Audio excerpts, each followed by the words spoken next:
வணக்கம். இந்திய நேரப்படி மதியம் 1:30 மணி செய்திகள். முதலில் ஜெம் தலைப்பு செய்திகளை காணலாம். தமிழக சட்டசபை கூட்டத்தொடரின் 4ஆம் நாள் கூட்டம் இன்று தொடக்கம். யுஜிசியின் புதிய விதிகளுக்கு எதிராக முதலமைச்சர் மு.க.ஸ்டாலின் தனி தீர்மானம். பொங்கல் பரிசு தொகுப்பு வழங்கும் திட்டம் இன்று தொடங்கி வைத்தார் முதலமைச்சர் மு.க.ஸ்டாலின். தமிழ்நாடு சட்டப்பேரவை நிகழ்வுகளை ஒளிவு மறைவின்றி முழுமையாக ஒளிபரப்ப வேண்டும் எடப்பாடி பழனிசாமி வலியுறுத்தல். தந்தை பெரியார் குறித்து நாம் தமிழர் சீமான் அவதூறு கருத்து விவகாரம். சீமான் வீட்டை முற்றுகையிட முயன்ற தந்தை பெரியார் திராவிட கழகத்தினர் கைது. குற்றங்களை கட்டுப்படுத்த தொழில்நுட்பங்களை வலுப்படுத்த வேண்டும் முதலமைச்சர் மு.க.ஸ்டாலின் பேச்சு. திராவிடத்தை ஒழிப்பதும் பெரியாரை எதிர்ப்பதும் தான் எனது கொள்கை நாம் தமிழர் சீமான் பேட்டி. தமிழகத்தில் மிதமான மழைக்கு வாய்ப்பு வானிலை ஆய்வு மையம் தகவல். இனி விரிவான செய்திகளை காணலாம். பொங்கல் பரிசு தொகுப்பு வழங்கும் திட்டத்தை சென்னை சைதாப்பேட்டையில் முதலமைச்சர் மு.க.ஸ்டாலின் தொடங்கி வைத்தார். பொங்கல் பண்டிகையொட்டி தமிழகத்தில் அனைத்து குடும்ப அட்டைதாரர்களுக்கும் பொங்கல் பரிசு தொகுப்பாக 1 கிலோ பச்சை அரிசி, 1 கிலோ சர்க்கரை மற்றும் முழு கரும்பு வழங்கப்படும் என்று தமிழக அரசு தெரிவித்திருந்தது. இதற்காக தமிழக அரசு ரூபாய் 250 கோடி நிதி ஒதுக்கீடு செய்துள்ளது. இந்நிலையில் பொங்கல் பரிசு தொகுப்பு வழங்கும் திட்டத்தை சென்னை சைதாப்பேட்டையில் 169வது வார்டில் முதலமைச்சர் மு.க.ஸ்டாலின் தொடங்கி வைத்தார். நிகழ்ச்சியில் அமைச்சர்கள், மேயர் பிரியா, எம்பி, அரசு அதிகாரிகள் பலர் பங்கேற்றனர்.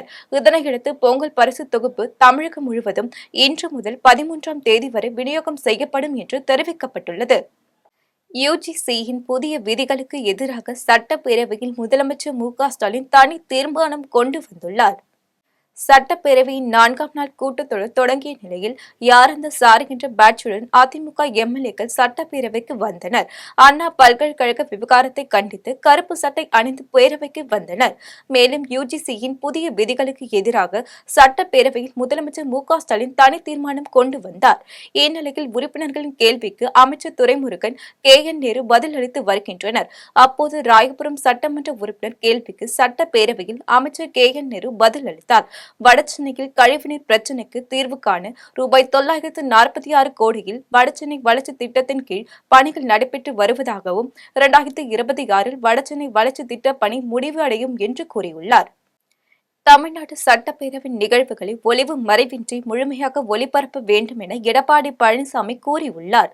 இது தொடர்பாக எடப்பாடி பழனிசாமி எக்ஸ் தளத்தில் வெளியிட்டுள்ள பதிவில், ஆளுங்கட்சி வரிசையோடு சபாநாயகரும் முடிந்துவிட்டதா சட்டப்பேரவையின் கேமராக்கள் இன்று எதிர்க்கட்சியின் பக்கம் திரும்பவே இல்லை என்றும், எதிர்க்கட்சி வரிசை உங்களை அவ்வளவு அச்சுறுத்துகிறதா என்றும் முதலமைச்சருக்கு கேள்வி எழுப்பியுள்ளார்.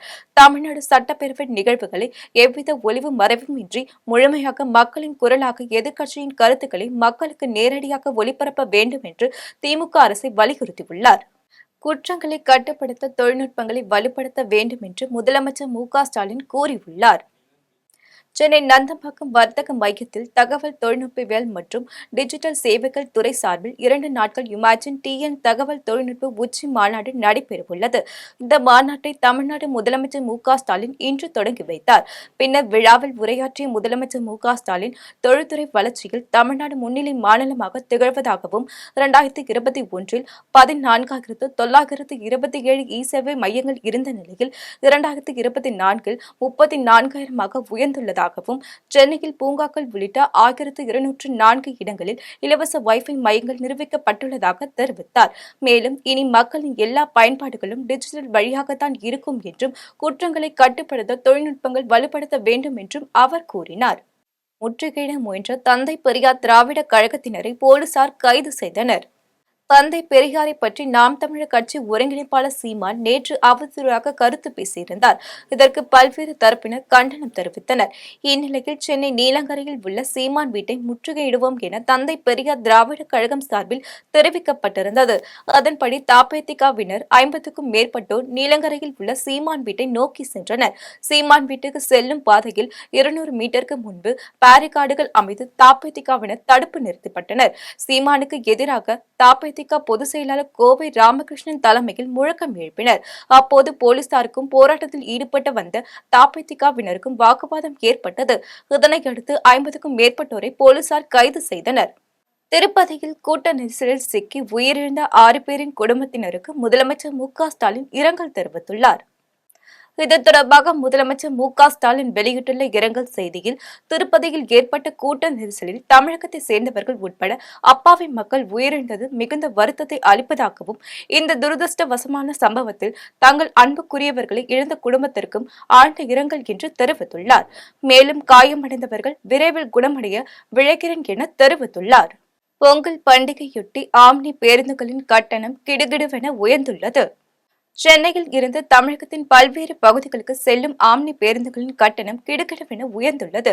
பொங்கல் பண்டிகை கொண்டாடுவதற்காக சென்னையில் இருந்து பெரும்பாலான மக்கள் 10ஆம் தேதி முதல் 13ஆம் தேதி வரை தங்கள் சொந்த ஊருக்கு செல்வது வழக்கம். அந்த வகையில் தென் மாவட்ட நகரங்களான நெல்லை மற்றும் நாகர்கோவிலுக்கு செல்வதற்காக தனியார் ஆம்னி பேருந்துகளில் அதிகபட்சமாக ரூபாய் 4000 வரை வசூலிக்கப்படுகிறது. இதேபோல் மேற்கு மாவட்டமான கோவைக்கு அதிகபட்சமாக ரூபாய் 2850 வசூலிக்கப்படுகிறது. இதனால் பயணிகள் கடும் அவதிக்கு உள்ளாகின்றனர். நாகையில் இருந்து மீன்பிடிக்க சென்ற 10 மீனவர்களை இலங்கை கடற்படையினர் கைது செய்தனர். எல்லை தாண்டி மீன்பிடித்ததாக தமிழக மீனவர்கள் 10 பேரை இலங்கை கடற்படையினர் கைது செய்துள்ளனர். நாகையில் இருந்து மீன்பிடிக்க சென்ற 10 மீனவர்களை இலங்கை கடற்படையினர் கைது செய்துள்ளனர். அவர்களிடம் இருந்து ஒரு விசைப்படகு பறிமுதல் செய்யப்பட்டுள்ளது.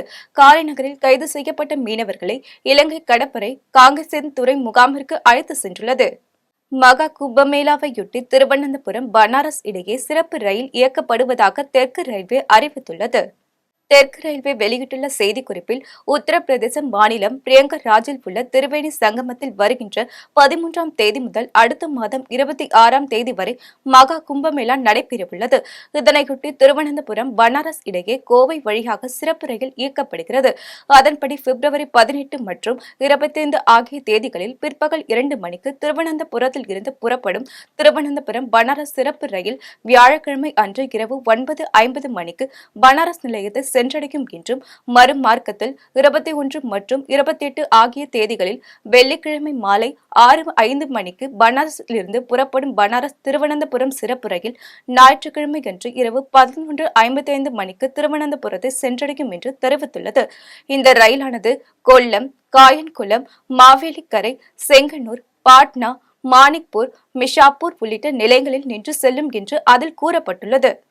எடப்பாடி பழனிசாமி உறவினர் ராமலிங்கம் வீட்டில் 3வது நாளாக வருமான வரி சோதனை நடைபெற்று வருகிறது. ஈரோடு பூந்துறை ரோடு செட்டிப்பாளையம் ஸ்டேட் வங்கி நகரில் முன்னாள் முதலமைச்சர் எடப்பாடி பழனிசாமியின் உறவினர் ராமலிங்கம் என்பவருக்கு சொந்தமான என்ஆர் கட்டுமான நிறுவனம் செயல்பட்டு வருகிறது. இங்கு வருமான வரி ஏய்ப்பு செய்வதாக நேற்று முன்தினம் முதல் வருமான வரித்துறை அதிகாரிகள் சோதனை நடத்தி வருகின்றனர். தொடர்ந்து கட்டுமான நிறுவனம் தொடர்புடைய இடங்களில் 3வது நாளாக சோதனை நடைபெற்று வருகிறது. ஈரோடு, பெங்களூரு உட்பட ராமலிங்கம் தொடர்புடைய இடங்களில் வருமான வரித்துறையினர் சோதனையில் ஈடுபட்டு வருகின்றனர். மதுரையில் மாநில அரசு பாதுகாக்கப்பட்ட வேளாண் மண்டலமாக அறிவிக்க வேண்டும் என்று தேமுதிக தலைவர் பிரேமலதா விஜயகாந்த் கோரிக்கை விடுத்துள்ளார். மதுரை மாவட்டம் மேலூர் அருகே அரிட்டாப்பட்டி உள்ளிட்ட 10க்கும் மேற்பட்ட கிராம பகுதிகளில் மத்திய அரசு டங்ஸ்டன் சுரங்கம் அமைப்பதற்கு இந்துஸ்தான் ஜிங்க் நிறுவனத்திற்கு ஏலம் கொடுத்தது. இந்நிலையில் மேலூர் பகுதிகளைச் சேர்ந்த 50க்கும் மேற்பட்ட கிராம மக்கள் பல்வேறு கட்டமான போராட்டங்களை நடத்தி வருகின்றனர். இந்நிலையில் அரிட்டாப்பட்டி உள்ளிட்ட பகுதிகளுக்கு அங்குள்ள விவசாயிகளை சந்தித்து டங்ஸ்டன் திட்டம் குறித்து தேமுதிக தலைவர் பிரேமலதா விஜயகாந்த் கலந்துரையாடினார். இதனைத் தொடர்ந்து செய்தியாளர்களை சந்தித்த அவர், டங்ஸ்டன் திட்டத்தை மத்திய அரசு உடனடியாக ரத்து செய்ய வேண்டும் என்றும், மாநில அரசு அரிட்டா உள்ளிட்ட பெரியார் பாசன பகுதிகளை பாதுகாக்கப்பட்ட வேளாண் மண்டலமாக அறிவிக்க வேண்டும் என்று கோரிக்கை விடுத்துள்ளார். மக்களின் இது எதிர்பார்ப்பு, இந்த திட்டம் ரத்து செய்யணும். அதனால இந்த புகைப்படத்தோடு இங்கு இருக்கின்ற அந்த திட்டங்களை ரத்து செய்ய வேண்டியதை வலியுறுத்தி நாங்க மனு கொடுப்போம். அது பிரதமர் கையில போய் சேர வைப்போம். உடனடியாக மத்திய அரசு இதை ரத்து செய்யணும். அது மட்டும் இல்லாமல் தமிழக அரசும் இதை பாதுகாக்கப்பட்ட வேளாண் மண்டலமாக நிச்சயமாக அறிவிக்கணும். அரிட்டாப்பட்டியில இருக்கிற அந்த இந்தி வாசகம் தவறான ஒரு விஷயம். அதனால நிச்சயமாக இது மக்களுக்கு சந்தேகத்தை உண்டாக்குறது. எனவே இங்க நிச்சயமாக டங்ஸ்டன் திட்டம் வரக்கூடாது என்பதை வலியுறுத்தி முதல் ஆளா நான் நிப்பேன்னு சொல்லியிருக்காரு. அதனால நம்ம மண்ணை இன்னைக்கு காக்க வேண்டியது மிக மிக முக்கியம். நாங்க திட்டம் ரத்துன்னு சும்மா சொன்னாலும் அதுக்கான வேலைகள் நடந்துகிட்டே இருக்குங்க. இது தப்பான ஒரு முன்னுதாரணமா ஆயிரும். அதனால ரத்து செய்யப்பட்டதுன்னு மத்திய அரசு அறிவிக்கணும். தமிழக அரசும் பாதுகாக்கப்பட்ட வேளாண் மண்டலம் என்பதையும் அறிவிக்கணும்னு தான் நான் கேட்டுக்கிறேன். திருவண்ணாமலையில் 7 மாத குழந்தைக்கு காற்றை மட்டும் நிரப்பி தடுப்பூசி செலுத்திய சம்பவம் அதிர்ச்சியை ஏற்படுத்தியுள்ளது. திருவண்ணாமலை மாவட்டம் செங்கம் அடுத்த சொர்ணப்பந்தல் பகுதியை சேர்ந்தவர் முத்துலட்சுமி. இவர் தனது 7 மாத குழந்தைக்கு தடுப்பூசி செலுத்துவதற்காக துணை சுகாதார நிலையம் சென்றுள்ளார். அங்கு செவிலியராக பணிபுரியும் ஜெயா என்பவர் தடுப்பூசியில் மருந்து செலுத்தாமல் வெறும் காற்றை மட்டும் நிரப்பி குழந்தைக்கு தடுப்பூசி செலுத்தியதால் குழந்தை திடீரென மயக்க நிலைக்கு சென்றுள்ளது. இதனை பார்த்த பெற்றோர்கள் அதிர்ச்சியடைந்து உடனடியாக செங்கம் அரசு மருத்துவமனைக்கு குழந்தையை அழைத்து சென்று பார்த்தபோது திருவண்ணாமலை அரசு மருத்துவமனைக்கு மேல் சிகிச்சைக்காக அனுப்பி வைத்துள்ளனர். இச்சம்பவம் அப்பகுதியில் பெரும் பரபரப்பை ஏற்படுத்தியுள்ளது. ஆம்பூர் அருகே உயிரிழந்தவரின் உடலை மயானத்திற்கு சுமந்து செல்ல சாலை வசதி இல்லாததால் சாலை வசதி அமைத்து தர கோரி கிராம மக்கள் கோரிக்கை விடுத்துள்ளனர். திருப்பத்தூர் மாவட்டம் ஆம்பூர் அடுத்த வீரங்குப்பம் பகுதியை சேர்ந்தவர் கிருஷ்ணமூர்த்தி.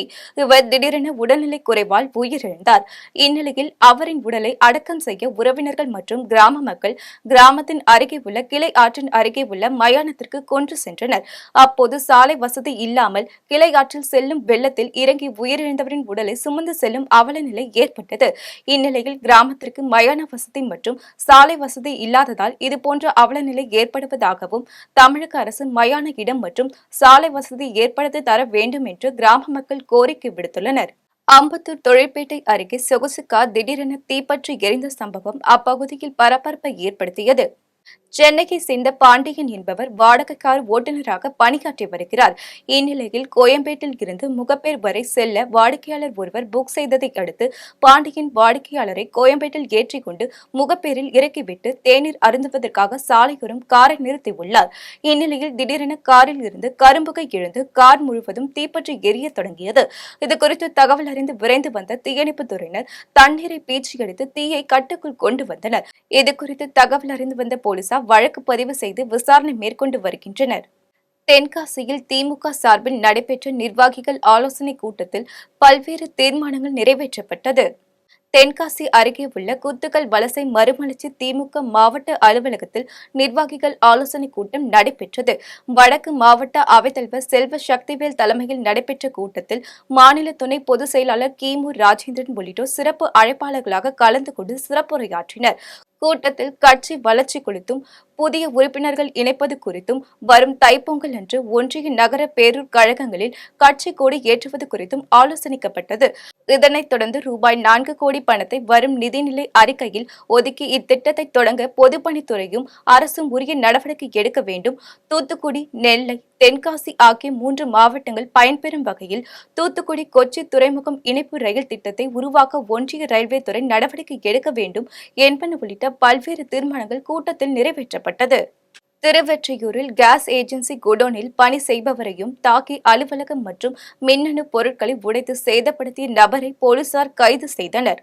சென்னை திருவொற்றியூர் தெற்கு மாடவீதியில் இயங்கி வரும் தனியார் கேஸ் ஏஜென்சி நிறுவனத்தில் ரவி என்பவர் குடோனில் வேலை செய்து வருகிறார்.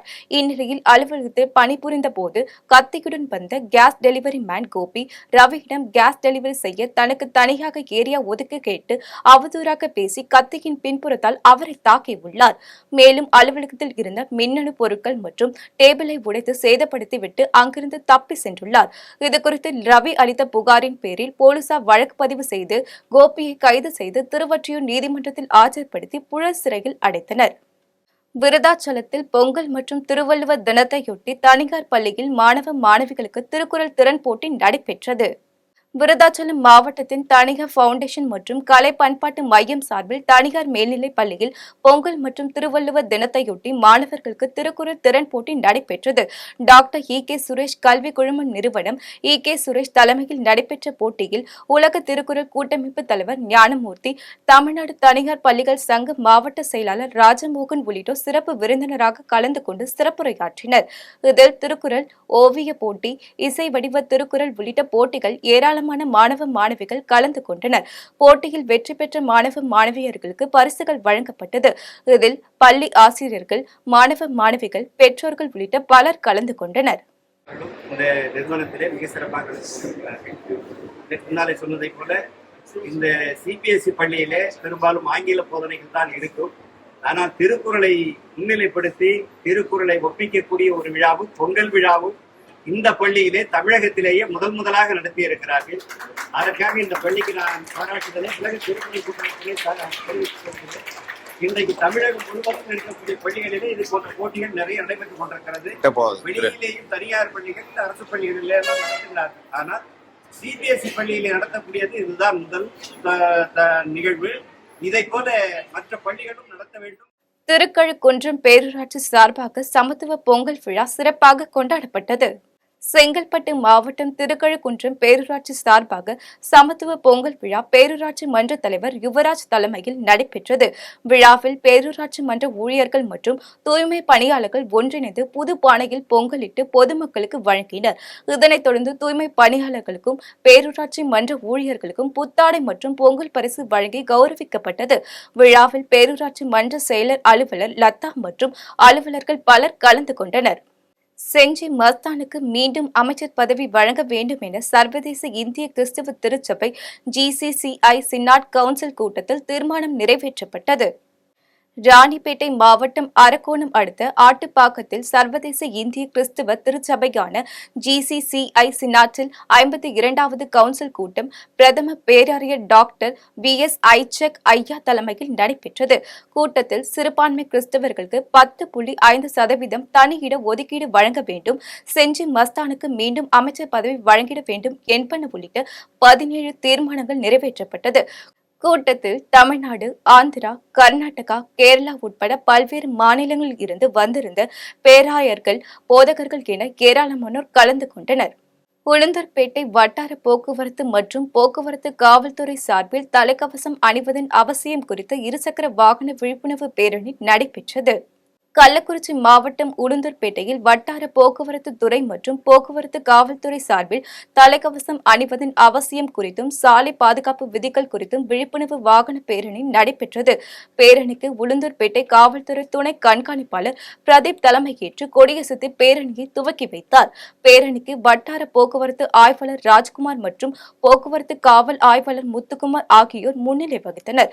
பேரணியில் பங்கேற்ற போக்குவரத்து காவல் உதவி ஆய்வாளர்கள் தர்மராஜ், அஷ்டமூர்த்தி, தலைமை காவலர் அரி கோவிந்தன், போக்குவரத்து காவல் பால்ராஜ் ஆகியோருடன் இருசக்கர ஷோரூம் உரிமையாளர், ஊழியர்கள், வாகனம் பழுது பார்க்கும் கடை உரிமையாளர்கள் என 200க்கும் மேற்பட்டோர் இருசக்கர வாகனங்களுடன் தலைக்கவசம் அணிந்து கொண்டு தலைக்கவசம் அணிவதன் முக்கியத்துவம் குறித்து பொதுமக்களிடம் விழிப்புணர்வு ஏற்படுத்தினர். திருவண்ணாமலையில் பொங்கல் பண்டிகையொட்டி எருது விடும் விழா வெகு விமர்சையாக நடைபெற்றது. திருவண்ணாமலை மாவட்டம் செங்கம் அடுத்த காரப்பட்டு பகுதியில் வருடந்தோறும் பொங்கல் பண்டிகையொட்டி பாரம்பரிய எருது விடும் விழா கோலாகலமாக நடைபெற்றது. விழாவில் வெளி மாவட்டங்களில் இருந்தும் சுமார் 200க்கும் மேற்பட்ட காளைகள் கலந்து கொண்டது. இதனைத் தொடர்ந்து வெற்றி காளைகளாக தேர்ந்தெடுக்கப்பட்ட காளைகளுக்கு அதன் உரிமையாளர்களுக்கும் பரிசுகள் வழங்கப்பட்டது. இதில் காரப்பட்டு மற்றும் அதன் சுற்றுவட்டார கிராம பகுதியில் இருந்து ஏராளமான பொதுமக்கள் வருகை புரிந்து விழாவை கண்டு களித்தனர். தமிழர் பண்பாட்டை பாதுகாப்பது இளைஞர்களா பெரியவர்களா என்ற தலைப்பில் வடபுதுப்பட்டி நாடா சரஸ்வதி கல்லூரியில் சிறப்பு பட்டிமன்றம் நடைபெற்றது. தேனி மாவட்டம் பெரியகுளம் அருகே வடபுதுப்பட்டி பகுதியில் உள்ள நாடா சரஸ்வதி கலை மற்றும் அறிவியல் கல்லூரியில் பொங்கல் திருநாள் சிறப்பு பட்டிமன்ற நிகழ்ச்சி நடைபெற்றது. நிகழ்ச்சியில் தமிழர் பண்பாட்டை பாதுகாத்திட யாருடனான பங்கு முக்கியம் என்று இளைஞர்களா பெரியவர்களா என்ற தலைப்பில் சிறப்பு பட்டிமன்றம் நடைபெற்றது. மதுரை இலக்கிய மன்ற நிறுவனர் ஆவணி மாடசாமி முன்னிலையில் நடைபெற்ற பட்டிமன்றத்தில் கல்லூரி மாணவிகள் கலந்து கொண்டு தமிழர் பண்பாட்டை பாதுகாத்திட இளைஞர்கள் பங்கு என்ற தலைப்பில் ஒரு அணியும் பெரியவர்கள் என்ற தலைப்பில் ஒரு அணியும் பங்கேற்று வாதிட்டனர். இறுதியாக பட்டிமன்றத்தில் இளைஞர்களுக்கு ஆலோசனையுடன் வழிகாட்டுபவர்கள் பெரியவர்கள் என்று நடுவராக இருந்த ஆவணி மாடசாமி தீர்ப்பு வழங்கினார். பட்டிமன்றத்தில் கலந்து கொண்டவர்களுக்கு நினைவு பரிசுகள் வழங்கி கௌரவிக்கப்பட்டது. நிகழ்ச்சியின் முன்னதாக பல்வேறு போட்டிகளில் வெற்றி பெற்ற அரசு பள்ளி மாணவர்களுக்கு நினைவு பரிசுகள் வழங்கப்பட்டது. இதில் 3000க்கும் மேற்பட்ட கல்லூரி மாணவர்கள் மற்றும் பேராசிரியர்கள் உட்பட பலர் கலந்து கொண்டனர். கோபிசெட்டிப்பாளையம் அருகே கொண்டத்து காளியம்மன் திருக்கோவிலில் குண்டம் இறக்கும் நிகழ்வு வெகு விமர்சையாக நடைபெற்றது. ஈரோடு மாவட்டம் கோபிசெட்டிப்பாளையம் அருகே பாரியூரில் கொண்டத்து காளியம்மன் திருக்கோவில் அமைந்துள்ளது. இக்கோவிலில் இந்த ஆண்டிற்கான திருவிழாவானது கடந்த 26ஆம் தேதி பூச்சாட்டுதலுடன் தொடங்கியது. தொடர்ந்து சந்தன காப்பு, அலங்காரம் உள்ளிட்ட சிறப்பு பூஜைகள் நடைபெற்று வந்தது. விழாவின் முக்கிய நிகழ்வான குண்டம் இறங்கும் நிகழ்ச்சி நடைபெற்றது. அம்மனுக்கு சிறப்பு அலங்காரம் செய்யப்பட்ட பின் 6 கால் பூஜைகள் நடைபெற்றது. பின்னர் கடந்த 15 நாட்களாக காப்பு கட்டி விரதமிருந்த ஆயிரக்கணக்கான பக்தர்கள் குண்டம் இறங்கி வேண்டுதல் நிறைவேற்றினர். விழாவையொட்டி 500க்கும் மேற்பட்ட போலீசார் பாதுகாப்பு பணியில் ஈடுபட்டிருந்தனர். குற்றாலத்தில் உள்ள குற்றாலநாத சுவாமி கோவிலில் திருத்தேரோட்டம் நிகழ்ச்சி கோலாகலமாக நடைபெற்றது. தென்காசி மாவட்டம் குற்றாலத்தில் குற்றாலநாத சுவாமி கோவில் அமைந்துள்ளது. இக்கோவிலில் திருவாதிரை திருவிழா கடந்த 4ஆம் தேதி கொடியேற்றத்துடன் தொடங்கி வெகு சிறப்பாக நடைபெற்று வருகிறது. விழா நாட்களில் நாள்தோறும் சுவாமி அம்பாளுக்கு சிறப்பு அலங்காரம் செய்யப்பட்டு பல்வேறு வாகனங்களில் வீதி உலா நிகழ்ச்சியும் நடைபெற்றது. திருவிழாவின் முக்கிய நிகழ்வாக திருத்தேரோட்ட விழா நடைபெற்றது. விநாயகர், முருகர், நடராஜர், குற்றாலநாதர், சூழல் வாய்மொழி அம்மன் ஆகிய 5 தேவர்கள் ஒன்றன் பின் ஒன்றாக கோலாட்டத்துடன் இழுக்கப்பட்டனர். விழாவில் திரளான பக்தர்கள் கலந்து கொண்டு தேரினை வடம் பிடித்து இழுத்து சுவாமி தரிசனம் செய்தனர். இனி வருவது உலக செய்திகள்.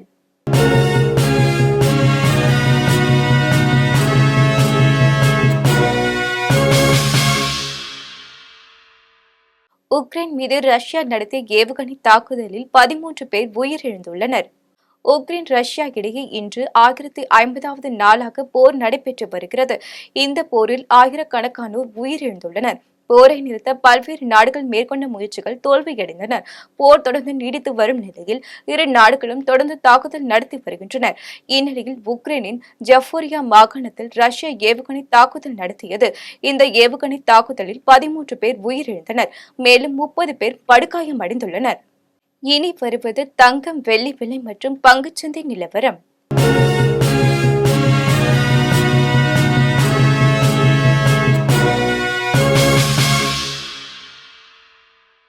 சென்னையில் ஆபரண தங்கத்தின் விலை இன்று ஒரு சவரன் 58,080 ரூபாய்க்கு விற்பனை செய்யப்படுகிறது. சென்னையில் இன்று ஆபரண தங்கத்தின் விலை கிராமிற்கு 35 ரூபாய் அதிகரித்து 7,260 ரூபாய்க்கு விற்பனை செய்யப்படுகிறது. மேலும் ஒரு சவரனுக்கு 280 ரூபாய் அதிகரித்து 58,080 ரூபாய்க்கு விற்பனை செய்யப்படுகிறது. 24 கேரட் தூய தங்கம் ஒரு சவரன் 63,360 ரூபாய்க்கு விற்பனை செய்யப்படுகிறது. மேலும் 1 கிராம் வெள்ளி 100 ரூபாய்க்கும் 1 கிலோ வெள்ளி 1 லட்சம் ரூபாய்க்கும் விற்பனை செய்யப்படுகிறது. மும்பை பங்குச்சந்தை இன்று சரிவுடன் காணப்படுகிறது. மும்பை பங்குச்சந்தை குறியீட்டு எண் சென்செக்ஸ் 179 புள்ளிகள் குறைந்து 77,969 புள்ளிகளில் வணிகமாகிறது. தேசிய பங்குச்சந்தை குறியீட்டு எண் நிப்டி 60 புள்ளிகள் குறைந்து 23,629 புள்ளிகளில் வணிகமாகிறது. மீண்டும் ஜெம் தலைப்புச் செய்திகள். தமிழக சட்டசபை கூட்டத்தொடரின் 4ஆம் நாள் கூட்டம் இன்று தொடக்கம். யுஜிசியின் புதிய விதிகளுக்கு எதிராக முதலமைச்சர் மு.க.ஸ்டாலின் தனி தீர்மானம். பொங்கல் பரிசு தொகுப்பு வழங்கும் திட்டம் இன்று தொடங்கி வைத்தார் முதலமைச்சர் மு.க.ஸ்டாலின். தமிழ்நாடு சட்டப்பேரவை நிகழ்வுகளை ஒளிவு மறைவின்றி முழுமையாக ஒளிபரப்ப வேண்டும் எடப்பாடி பழனிசாமி வலியுறுத்தல். தந்தை பெரியார் குறித்து நாம் தமிழர் சீமான் அவதூறு கருத்து விவகாரம். சீமான் வீட்டை முற்றுகையிட முயன்ற தந்தை பெரியார் திராவிட கழகத்தினர் கைது. குற்றங்களை கட்டுப்படுத்த தொழில்நுட்பங்களை வலுப்படுத்த வேண்டும் முதலமைச்சர் மு.க.ஸ்டாலின் பேச்சு. திராவிடத்தை ஒழிப்பதும் பெரியாரை எதிர்ப்பதும் தான் எனது கொள்கை நாம் தமிழர் சீமான் பேட்டி. தமிழகத்தில் மிதமான மழைக்கு வாய்ப்பு வானிலை ஆய்வு மையம் தகவல். இத்துடன் ஜெம் செய்திகள் நிறைவடைகின்றன. மீண்டும் ஜெம் செய்திகள் இரவு 8:30 மணிக்கு உடனுக்குடன் செய்திகளை காண GemLive.tv என்ற இணையதளத்தில் இணைந்திருங்கள். நன்றி, வணக்கம்.